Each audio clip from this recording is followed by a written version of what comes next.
Life. It's everywhere. It rushes through rivers, climbs up mountains, hides in caves, and sings from treetops. But have you ever stopped to ask, how does it all work? Today, let's take a journey inside the hidden world of life, the rules, the patterns, and the secrets that keep every living thing going. Part 1. The City of Cells. Picture the busiest city you know. Skyscrapers touch the clouds, cars zoom along highways, and people hurry from place to place. But how do all those buildings and streets and people fit inside something so tiny you can see it without a microscope? Here's the secret. Every living creature, no matter how small or big, is made up of cells.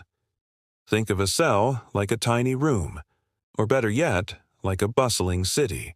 Inside a city, you'll find power plants, factories, roads, and workers. Inside a cell, you'll find the same.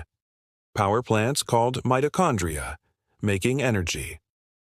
Factories called ribosomes, building proteins. Highways that move supplies from one side to the other. And of course the workers, the proteins themselves, that keep everything running. A single cell is so small you can't see it without a microscope. But inside, it's as busy and organized as New York City at rush hour.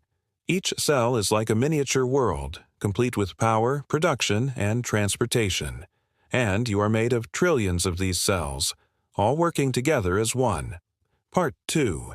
The blueprint of DNA. So what tells each cell what to do? That's where DNA comes in. DNA is like a recipe book, or better yet, a library inside every cell. It's made up of only 4 letters, A, T, C, and G. With just those 4 letters, DNA writes the instructions for building an entire living being.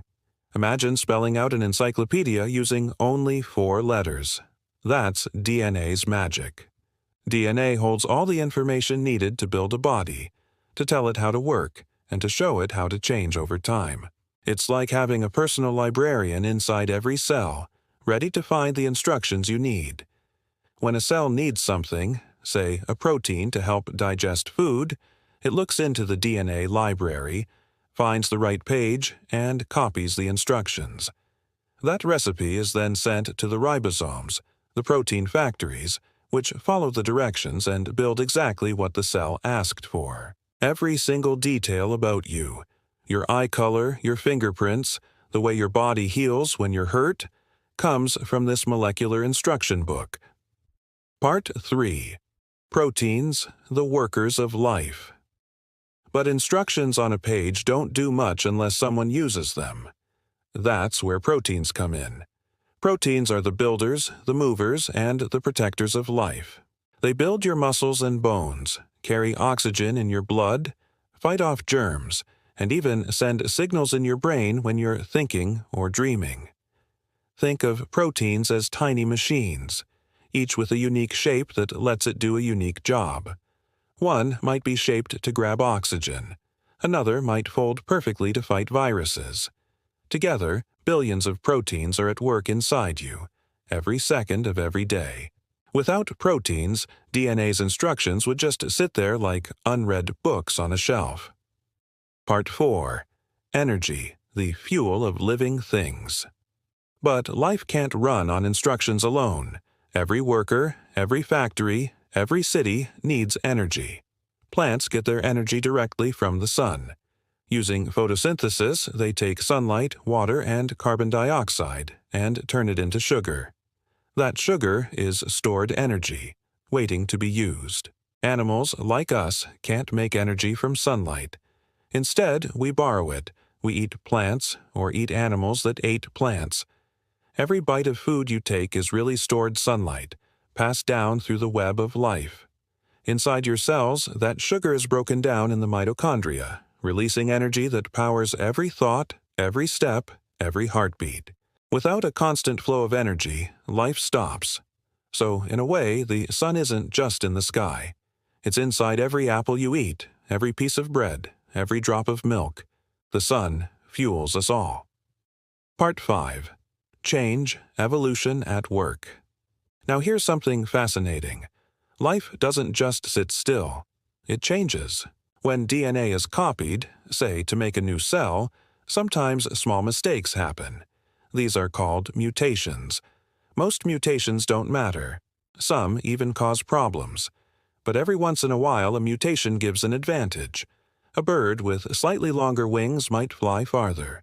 A plant that tolerates cold might survive winter better. Over time, these tiny changes add up. Generation after generation, life adapts, shifts, and evolves.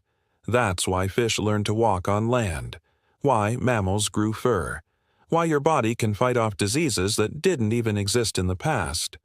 Evolution is life's way of learning, experimenting, and discovering what works best in the great laboratory of Earth. Part 6. Connection. The web of life. Now, here's the most extraordinary truth. All living things are connected. From the smallest bacterium to the largest whale, every creature shares the same basic language of DNA. That means that the grass you step on, the cat in your lap, and even you, all of us, are distant cousins, branches on the same great family tree of life. Billions of years ago, life started simple, tiny, single-celled organisms floating in the ocean. From those first cells came all the variety we see today: forests, fish, birds, humans. It's one giant story, one endless web, woven together by DNA, proteins, energy, and time. Part 7. The Human Chapter. So where do we fit into this picture? Humans are just one branch of life's tree, but we are a branch that can ask questions. We can wonder how our bodies work, how the stars formed, why trees grow tall. We can use science to peer into the cell, to read DNA, to understand the way life works. And with that knowledge comes responsibility, because the web of life is delicate. Cut too many threads, and the whole web begins to shake. Protecting life, plants, animals, ecosystems, is really protecting ourselves. Life is a story that began billions of years ago. It's a story written in cells, powered by DNA, fueled by energy, changed by time, and connected by the web of existence. You are part of that story, and your understanding of it is the next chapter in the grand narrative of life itself. Did you find this helpful? If so, please share and like this video. Thanks for watching.